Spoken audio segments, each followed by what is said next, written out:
هذا قسم يدرس فيه تلاميذ هذه القرية. كيف يمكن وكيف يعقل تلميذ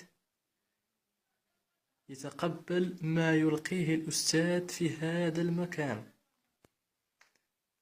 تنظر أن هذا المكان غير لائق للدراسة، والعلم نور والجهل عار، والمغرب يعلم أن هناك العديد من التلاميذ يدرسون في مثل هذه الأماكن ولم يتطوع أو لم يتمكن من توفير قاعات، توفير أساتذة للتدريس في هذه الأماكن.